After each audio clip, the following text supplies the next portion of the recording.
Cultural Foods Project over Brazil. The Portuguese discovered Brazil in the 1500s. Brazil got its name from the country's main item of export at the time, Brazilwood trees. The original semi-nomadic natives, a population of around 2,000, were forced into slave labor along with 5 million imported slaves from Africa to harvest sugarcane for Europe, one of the main contributions of Brazil's early economy.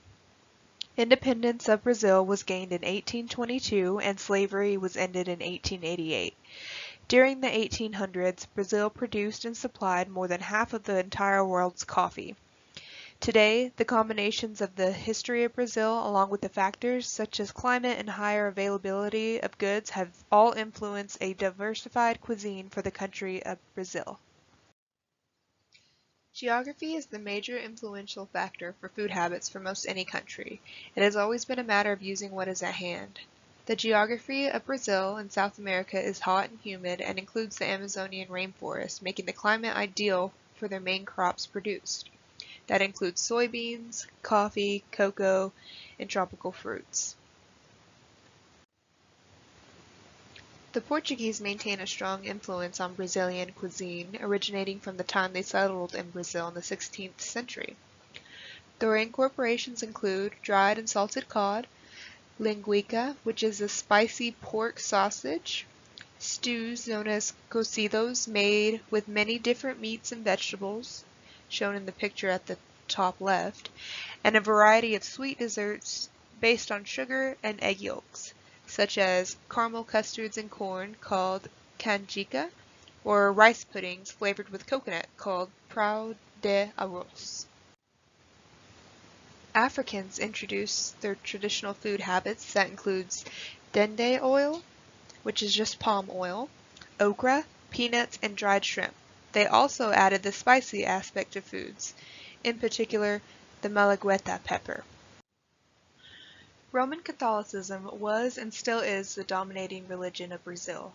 Currently, there is now an array of religions practiced in Brazil from Judaism, Islam, Buddhism, Shinto, Rastafarianism, along with others, but Brazil has more Catholics than any other country in the world.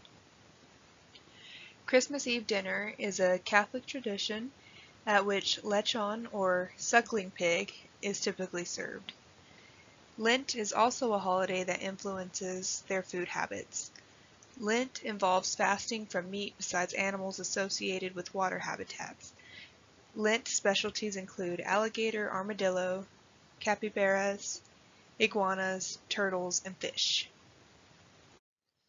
Staple foods or primary foods of Brazil include rice, beans, edible starchy tuberous root called cassava, and farinha, which is toasted cassava meal mixed with butter and other spices, and can be observed as a flavor principle for most dishes in Brazil. Meals of grilled meats, known as churrasco, is also popular amongst Brazilians. Palm oil, otherwise known as dende, is the most commonly used cooking oil in Brazil.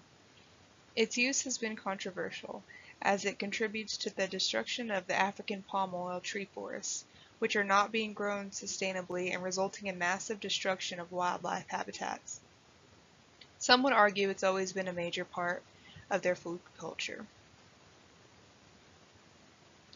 3 of Brazil's most popular dishes would be considered secondary dishes, as they are usually prepared on weekends or for company. They are muqueca, acarajé, and feijoada. Moqueca is a seafood stew consisting of saltwater fish, tomatoes, onions, garlic, cilantro, and coconut milk. Acarajé is standard street food that is made of mashed black-eyed peas with shrimp and onions and deep-fried in dende. Feijoada completa is the national dish of Brazil and originated in Rio. It is a black bean stew with smoked meats and sausages, served with sliced oranges, rice, boiled greens, hot sauce mixed with lemon or lime juice, and sprinkled with farinha. It's a favorite dish prepared for guests.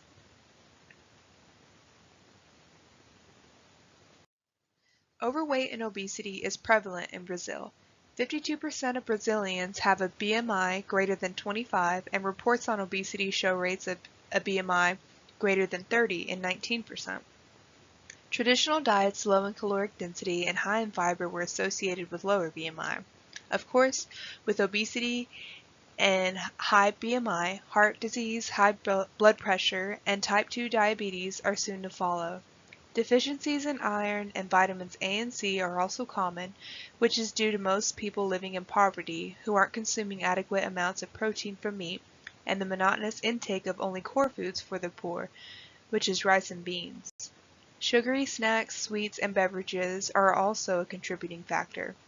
The guarana soda is a very popular consumed beverage in Brazil, made from the exotic guarana fruit found in the Amazon, but as you can see has 36 grams of sugar per can. The overall health of Brazilians is in decline due to the cultural norms of nutrition, a trend which calls for nutrition education programs to convince the people to change their diet in positive ways.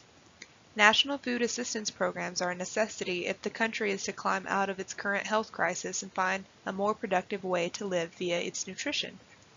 The Minister of Health of Brazil has announced it is the first country to make 3 SMART commitments in 2017 to curb obesity and to be achieved by 2019.